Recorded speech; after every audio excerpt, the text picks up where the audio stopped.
বাংলাদেশকে ভারতের কাছে বিকিয়ে দেওয়ার চক্রান্ত দেখেছি। আমরা গত 15 বছর ফেলানির লাশ কাটাতারে ঝুলতে দেখেছি। আমরা গত 15 বছর এদেশের তৌহিদি ছাত্র জনতাকে গুলি করে হত্যা করতে দেখেছি। আমরা গত 15 বছর আমাদের মসজিদে জুমাবারে আমাদের সম্মানিত ইমামরা কি খুতবা দেবেন তা প্রশাসন এবং সরকারের পক্ষ থেকে নির্ধারিত করে দেওয়া দেখেছি। আমরা গত 15 বছর কিভাবে ব্যবসায়ীদের ব্যবসা নষ্ট করতে হয়েছে, কিভাবে চাঁদাবাজি হয়েছে, কিভাবে নিরীহ ব্যবসায়ীরা ঘর ছাড়া হয়েছে সেটি আমরা লক্ষ্য করেছি। আমরা লক্ষ্য করছি ফ্যাসিস্ট শেখ হাসিনা সরকার এবং তার দূষর বাংলাদেশকে এমন একটি পর্যায়ে নিয়ে গিয়েছিল যেখানে স্বাধীনতা এবং সার্বভৌমত্ব বলতে কিছুই ছিল না। আপনাদের নিশ্চয়ই মনে আছে সেই 71 সালের মুক্তিযুদ্ধে আমাদের কোনো সমরাস্ত্র ছিল না, আমাদের কোনো পারমাণবিক অস্ত্র ছিল না, আমাদের কোনো রাইফেল ছিল না। বাংলাদেশের তৌহিদি ছাত্র জনতা, আমাদের গ্রামের খেটে খাওয়া মানুষ, লুঙ্গি পরা মানুষ হাতে লাঠি নিয়ে অস্ত্রের বিরুদ্ধে যুদ্ধ করে দেশ স্বাধীন করেছে। আমরা সেই 71 সালে যখন পাক হানাদার বাহিনী আত্মসমর্পণ করে, সেই আত্মসমর্পণ অনুষ্ঠানে আমাদের সিলেটের সন্তান মুক্তিযুদ্ধের সর্বাধিনায়ক জেনারেল ওসমানীকে আমরা উপস্থিত দেখতে পাই নাই। সেটিও ভারতের একটি চক্রান্ত ছিল, ভারতের একটি ষড়যন্ত্র ছিল, বাংলাদেশকে মাথা নিচু করার একটা অপচেষ্টা তাদের ছিল। আমরা লক্ষ্য করছি গত কিছুদিন থেকে চিন্ময় দাস নামে একজন ইসকনের উগ্রবাদী বহিষ্কৃত সদস্য বাংলাদেশের স্থিতিশীল পরিস্থিতিকে অস্থিতিশীল করার চেষ্টা করছে। আমরা গত কিছুদিন থেকে ইসকনে গিয়েছি। ইসকনের মহারাজ সহ সিলেট সহ সারা বাংলাদেশের সনাতন ধর্মাবলম্বী যারা আছেন তাদের দুয়ারে দুয়ারে গিয়েছি, তাদেরকে নিয়ে বসেছি, তাদের উপাসনালয়ে পাহারা দিয়েছি, তাদের কাছাকাছি যাওয়ার চেষ্টা করেছি, তাদের কথা শোনার চেষ্টা করেছি। তারা উৎফুল্ল, তারা উজ্জীবিত।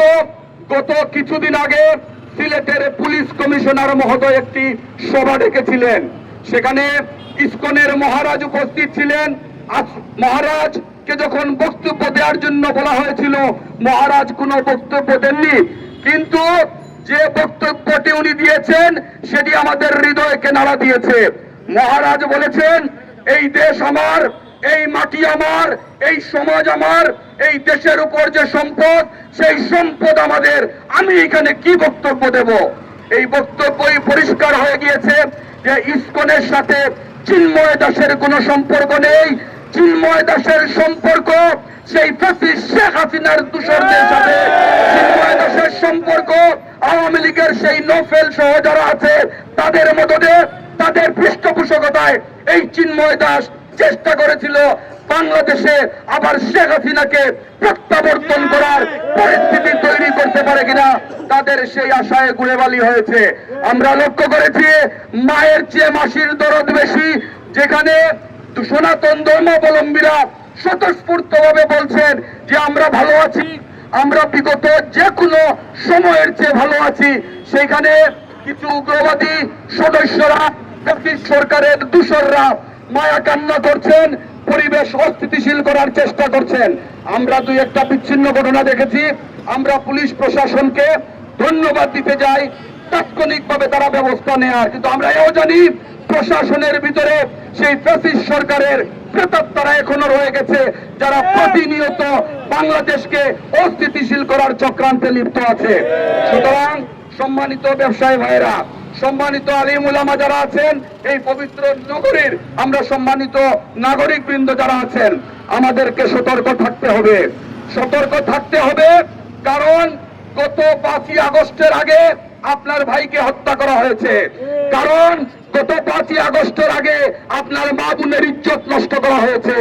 কারণ গত 5ই আগস্টের আগে আমরা দেখেছি কিভাবে একটি স্বাধীন দেশে আমাদের সন্তানদের উপর, আমাদের নাগরিকদের উপর হেলিকপ্টার থেকে গুলি করে নির্বিচারে মানুষ হত্যা করা হয়েছে।